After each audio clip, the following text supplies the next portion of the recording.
Level 1, the budget. You make $10,000 a year. That's $833 a month, before taxes. After taxes, you're looking at around $720. Rent in a cheap city runs $600. That leaves $120 for everything else: food, transportation, utilities. You do the math. It doesn't work. So you get creative. You find a roommate, maybe two. You split a two-bedroom three ways. Your share drops to $280. Now you have $440 left. That's $14 a day. You eat rice and beans.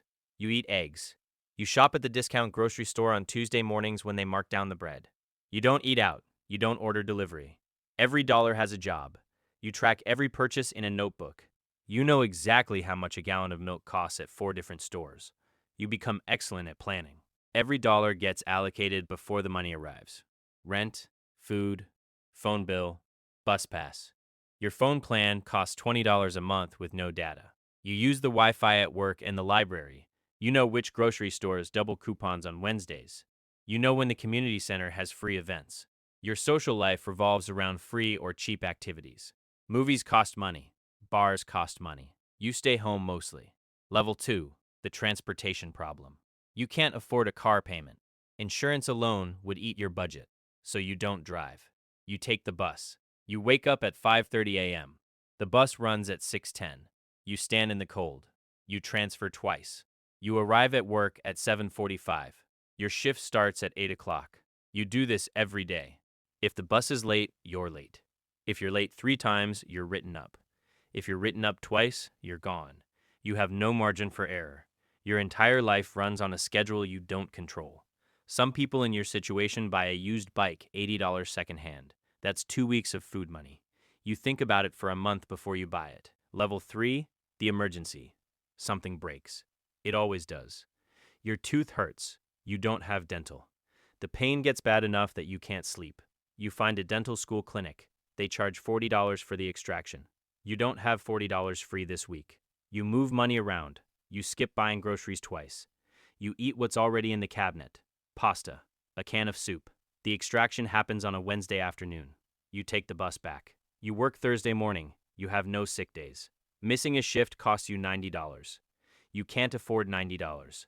So you work. Your coworkers don't know any of this. You don't tell them. You show up on time. You do your job. You go home. Level 4, the savings question. Everyone says build an emergency fund. 3 to 6 months of expenses. You run the numbers. 3 months of expenses is $2,160.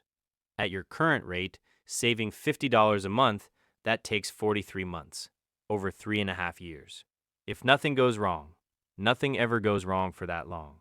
A transmission dies, a medical bill arrives, a security deposit gets eaten. You start over.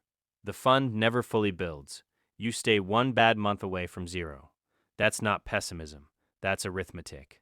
You open a savings account anyway. You put in $20 when you can. Sometimes you pull it back out. The balance sits at $140 for most of the year. Level 5, the ceiling. You've been at this job for 2 years. You got one raise, 30 cents an hour. That's $624 a year before taxes.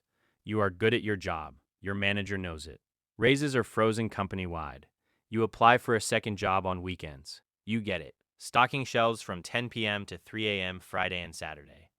Now you're making closer to $14,000 a year. Your body hurts. You sleep 6 hours on good nights. You have no days fully off. But the numbers shift. You pay down a small debt. You add $30 more to savings. You buy a better pair of work shoes. The ones you had were destroying your feet. Small things start to move. Slowly, but they move.